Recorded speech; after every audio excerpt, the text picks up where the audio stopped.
Debbie presents.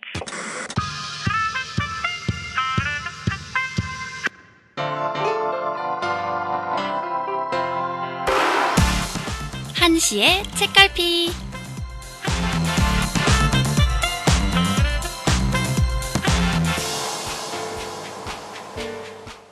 매번 뭐 할지 고민되는 공강 시간.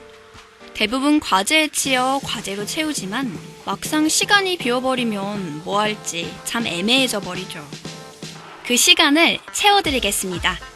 이 방송을 듣고 계신 여러분은 어느 순간 책을 읽고 있는 자신을 발견하실 수 있습니다. 저는 책을 정말 싫어해요. 한두 페이지만 읽어도 잠이 드는걸요? 아무 걱정하실 필요 없습니다. 잠이 들기 전에 결말에 도착해 있는 무서운 집중력을 알게 되실 겁니다. 안녕하세요. 금요일의 두 번째 시간, 여러분과 함께하고 있는 저는 아나운서 최희원입니다.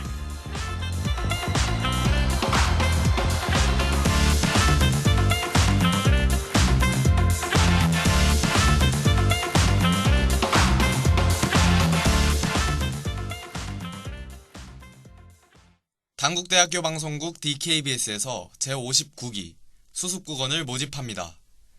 PD, 엔지니어, 아나운서를 모집하고 있으니 관심 있는 16학번 새내기 학우 여러분들은 해당 관 317호로 방문해 주시기 바랍니다.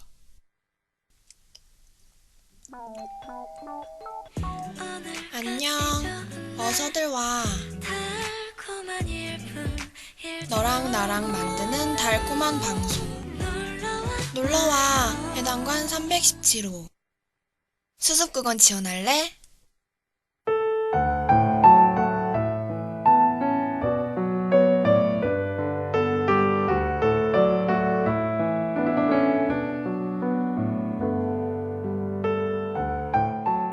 책을 고를 때 많은 고민을 했어요. 처음 여러분과 만나는 책인데 재미없으면 저의 신뢰성이 떨어질 테니 말이죠. 그래서 조금은 재밌고 조금은 파격적인 추리소설을 가져와 봤습니다. 히가시가와 도쿠아의 여기에 시체를 버리지 마세요.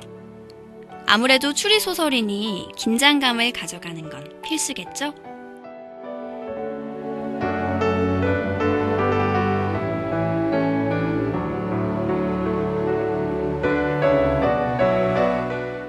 평범한 법대생인 하루카는 과제에 치여 밤잠을 설치고 어중간한 아침에 눈을 뜹니다.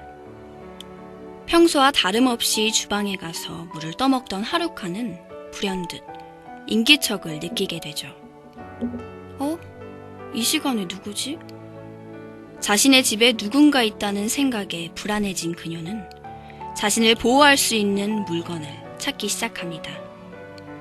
여러 물건을 찾던 중 그녀는 무언가를 손에 쥐는데 그때 그녀 앞에 나타난 정체불명의 여자.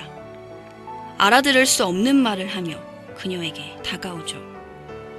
하루카는 피할 수 없다는 걸 깨닫고 그녀의 손에 있는 물건을 그 여자를 향해 내밉니다.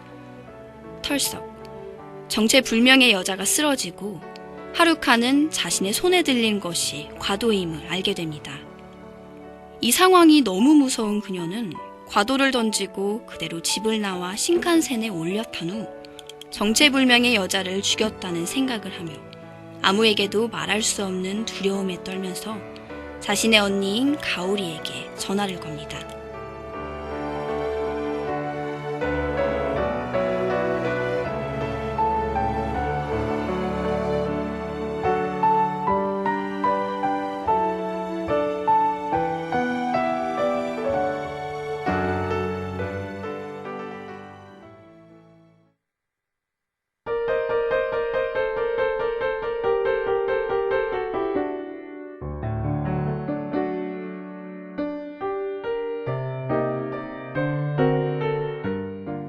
하루카에게 전화를 받은 가오리는 매우 놀랐죠. 하지만 이내 마음을 가라앉히고 동생을 위해 할 수 있는 일을 찾기 시작합니다. 법대를 다니는 병아리 변호사인 동생에 비해 고졸 출신의 회사 경리인 자신의 처지를 비교하며 동생에게 더 좋은 것을 해주지 못하는 것을 항상 미안해하던 가오리는 동생을 위해 큰 결심을 하게 되는데요. 회사에서 조퇴한 가오리는 하루카에게 전화를 걸어 경찰에게 절대 말하지 말고 주변에 있는 호텔에 가서 오랜만에 휴식을 취하라고 합니다. 가오리의 말을 들은 하루카는 불안해하면서도 언니의 말을 따르죠. 하루카와의 전화를 끝낸 후 시체를 처리할 방법을 생각하며 가오리는 집으로 돌아갑니다. 집 안에 들어가 정체불명의 여자가 죽은 것을 확인하고 다시 한번 이 믿을 수 없는 상황을 부정하다가 이내 현실임을 깨닫고 방법을 생각하게 되죠.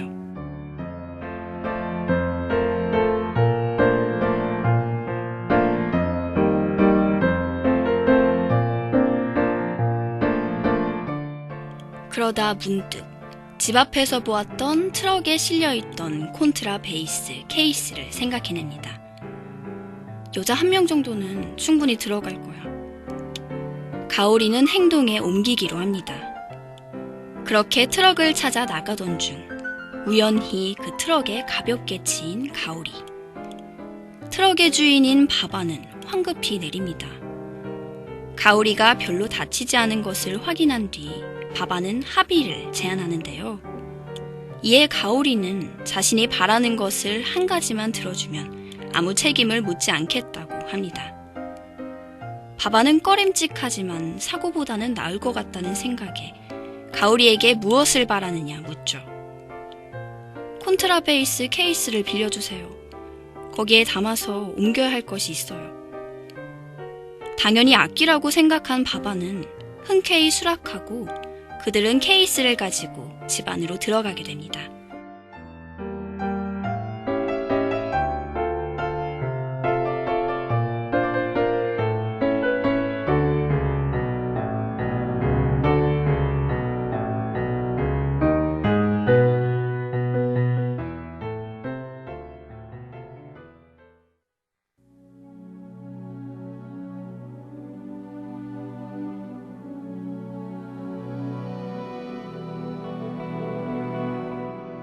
집 안에 들어간 바바는 자신이 생각했던 상황과는 다른 현실에 놀라며 가오리를 두고 도망치려 하죠. 하지만 이내 가오리의 사정을 듣고 그녀를 도와주기로 결심합니다. 그렇게 그들은 케이스에 정체불명의 여자를 넣은 뒤 그것을 버릴 방법에 대해 생각하는데요. 여자의 신원은 알아야겠다고 생각한 가오리가 여자의 이름이 야마다 게이코임을 알아댑니다. 또한 옆 건물 주차장에 그녀의 차가 있다는 걸 알게 된 그들은 그 차를 타고 이동하게 되죠. 어디에 시체를 버릴지 고민하던 그들은 멀지 않은 곳에 인적 드문 하천이 있음을 생각해냅니다.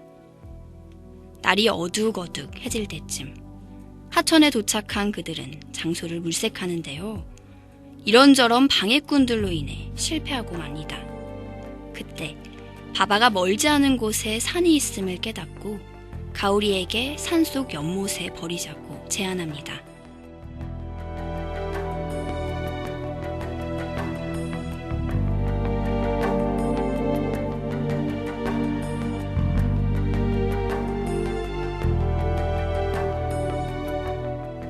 그렇게 그들은 산속으로 가고 엄청 깊어 한 번 들어간 것이 무엇이든 다시 떠오르지 않는다는 초승달 연못을 찾죠.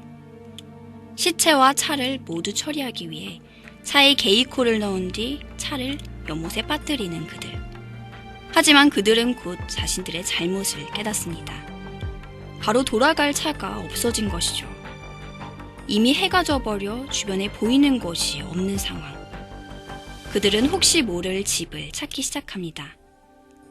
그러던 중 크레센트 장을 찾고 그곳에서 하루를 묵게 되는데요. 시체를 유기했다는 생각에 불편한 마음으로 지내는 그들에겐 작은 말 한마디 한마디가 모두 신경이 쓰이게 되죠.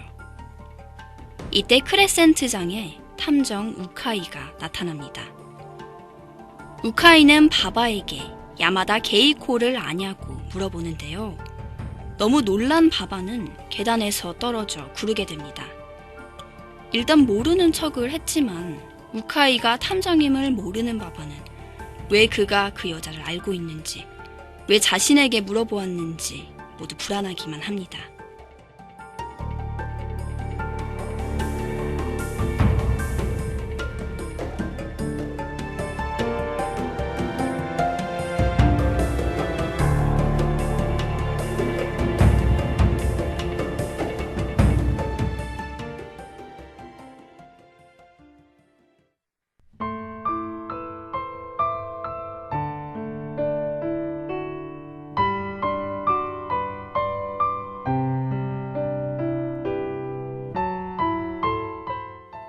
바바가 불안에 떠는 사이 시체 유기를 끝마친 가오리는 그녀의 동생인 하루카에게 전화를 겁니다. 하루카와의 통화에서 가오리는 다시 한번 그녀를 안심시키고 정확한 상황 설명을 듣는데요. 이상한 점을 발견합니다. 가오리가 시체를 악기 케이스에 담을 때 보았던 흉기는 주머니 칼이었죠. 하지만 하루카가 그 당시 손에 쥐었던 건 조그마한 과도였다고 합니다. 가오리와 하루카는 생각에 빠집니다.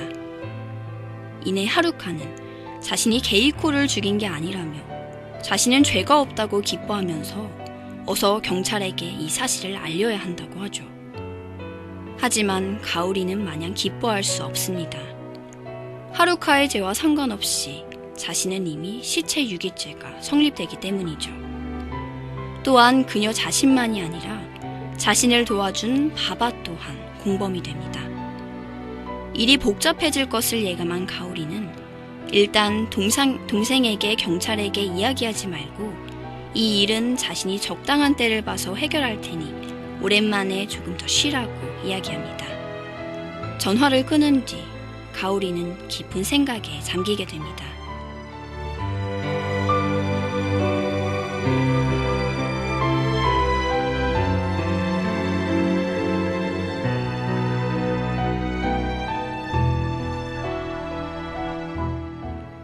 계속 생각해도 답이 없는 가오리는 바바를 찾아 모든 것을 이야기합니다. 날 도와줬는데 일이 이렇게 되어서 정말 미안해. 이 이야기를 들은 바바는 괜찮다고 말하죠. 오히려 잘 되었다고, 동생이 죽인 게 아니라 다행이라고 말이죠. 시체를 유기하고 같이 지내면서 두 사람은 정이 든 걸까요? 앞으로 어떻게 할지 고민하던 둘은 바바가 아까 만난 남자에 대하여 이야기를 하며 조금 더 복잡해집니다. 이야기를 들은 가오리도 그의 정체를 모르기 때문에 둘은 두려움에 떨며 다음날 다시 연못을 가보기로 결정합니다. 그리고 모든 것이 확인되면 서로의 갈 길을 가는 것으로 이야기를 나누죠. 하지만 예상치 못한 일은 그 다음날 이루어집니다.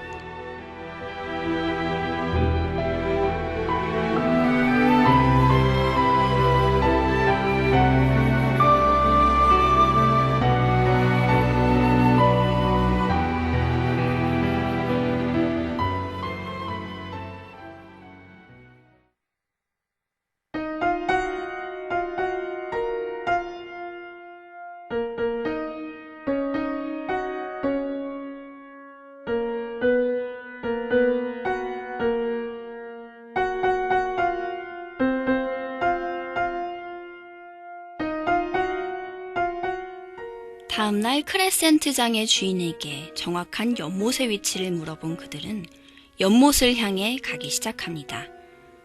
하지만 곧 연못에 다다른 그들은 경악하는데요. 바로 연못 물이 매우 맑고 얕았기 때문입니다. 또한 어제 그들이 버리고 간 게이코의 시체와 차는 흔적도 없이 사라져버렸는데요. 알 수 없는 이유로 혼란스러워하는 그들을 두고 그들이 묵었던 크레센트장에서는 새로운 살인사건이 일어나게 됩니다. 도대체 탐정 우카이는 왜 게이코를 찾는지, 하루카가 죽이지 않은 여자는 도대체 누가 죽인 것인지, 하룻밤 사이에 없어져 버린 게이코의 시체와 차 앞에서 바바와 가오리는 어떻게 대처할지. 오늘의 책 여기에 시체를 버리지 마세요 였습니다.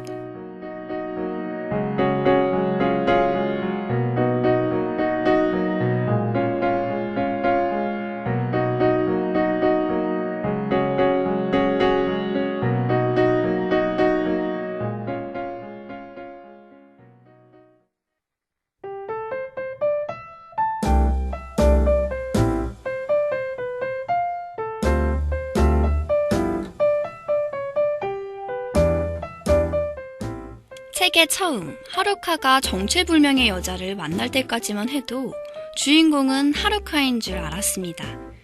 하지만 하루카가 가오리에게 전화를 하면서 이 책은 180도 다른 국면을 맞이하는데요. 동생을 위해 희생하는 언니가 되어 이 살인사건의 수습을 담당하게 되죠.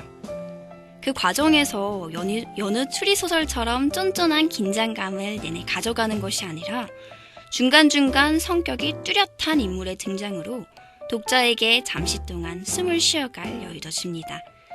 그래서 다른 책보다는 가볍게 읽을 수 있는 것 같아요.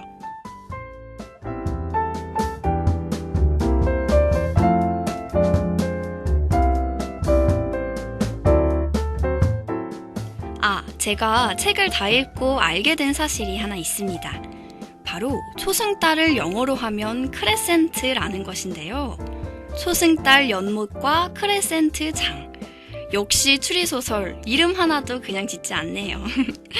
이건 비밀인데 저는 결말이 조금 아쉬웠습니다. 하지만 왜 아쉬웠는지는 책을 읽을 여러분을 위해서 잠시 남겨놓을게요.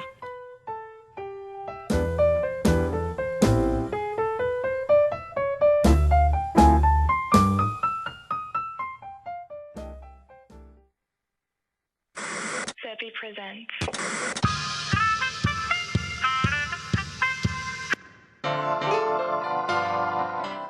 여러분과 책에 대해 이야기하다 보니 어느새 방송을 마무리할 시간이 되었네요.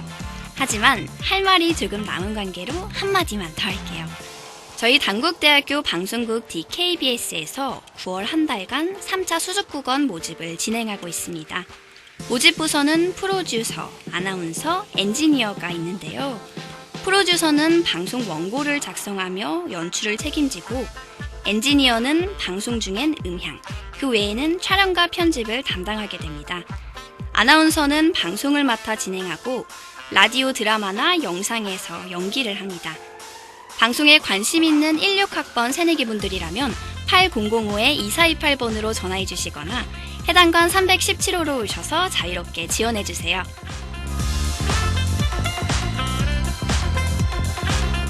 다다음 주에는 더욱더 재밌는 책을 들고 여러분과 함께 할게요. 당신의 교양을 책임지는 여기는 한시의 책갈피입니다. 지금까지 제작 선하빈, 기술 서수희, 진행의 최희원이었습니다.